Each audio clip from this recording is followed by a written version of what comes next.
Katika kutekeleza jukumu hili, Mamlaka ya Masoko ya Mitaji na Dhamana imeidhinisha waraka wa toleo, yani offer document, pamoja na mkataba wa uendeshaji wa mfuko wa uwekezaji wa pamoja wa ziada.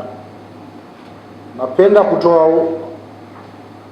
taarifa kwa umma kwamba idhini imetolewa na Mamlaka ya Masoko ya Mitaji na Dhamana baada ya African Pension Fund Limited kukidhi matakwa ya sheria ya masoko ya mitaji na dhamana pamoja na miongozo ya uendeshaji wa mifuko ya uwekezaji wa pamoja, yani Capital Market and Securities Collective Investment Schemes.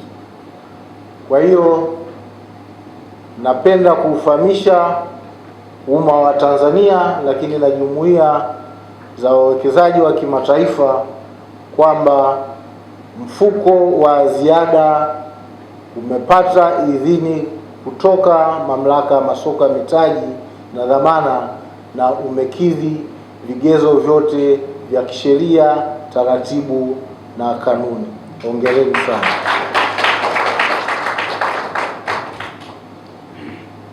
Ndugu wageni waalikwa, katika kipindi cha miaka mitano kumekuwa na maendeleo na ustawi mzuri katika mifuko ya uwekezaji wa pamoja, ambapo mifuko mipya na bunifu imeanzishwa. Mifuko hii inatoa fursa kuwekeza kwa kiwango cha chini na hivyo kuvutia wawekezaji wa kada mbalimbali, ikiwa ni pamoja na vijana, wanawake na makundi maalum. Hatua hii imewezesha kuongezeka kwa thamani ya uwekezaji katika mifuko ya uwekezaji wa pamoja kwa asilimia 520 hadi na kufikia shilingi trilioni 4.4 katika kipindi cha Disemba 2025 ikilinganishwa na shilingi bilioni 701 katika kipindi cha Disemba 2021.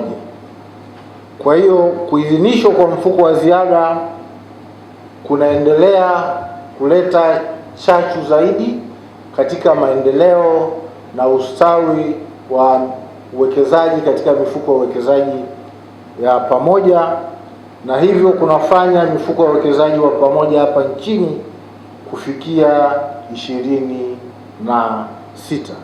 Hivyo tunatarajia mfuko huu kuchochea zaidi maendeleo na ustawi wa uchumi wa nchi yetu.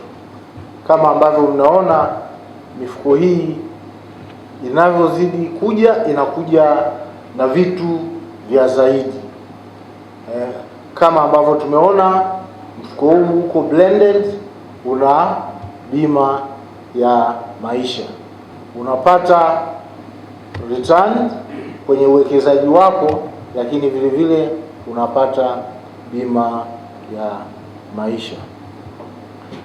Mfuko wa ziada una malengo mahususi ya kuwekeza katika masoko ya mitaji, ikiwa ni pamoja na kuwekeza katika hati fungani za serikali, hati fungani za kampuni, dhamana za serikali na amana katika benki za biashara.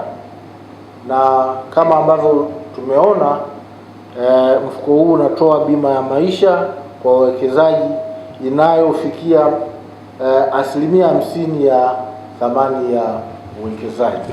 Kwa hiyo huu ni ubunifu mzuri sana na kipekee kabisa, inawawezesha wawekezaji kufaidika na uwekezaji, kwanza uwekezaji wao katika masoko ya mitaji na kupata manufaa ya bima ya maisha. Kuanzisha kwa mfuko wa ziada ni hatua muhimu katika utekelezaji wa mpango mkuu wa maendeleo ya sekta ya fedha ambao umeanza kutekelezwa katika mwaka wa fedha 2020-2021, na ambao tunatarajia kwamba utakwenda mpaka 2029 mpaka 2030, ambao pamoja na mambo mengine una lengo la kuwezesha masoko ya mitaji kuwa na bidhaa bunifu zinazokidhi mahitaji ya wawekezaji na hivyo kuchochea uchumi shindani, himilivu na jumuishi kwa maendeleo endelevu kwa Watanzania wote.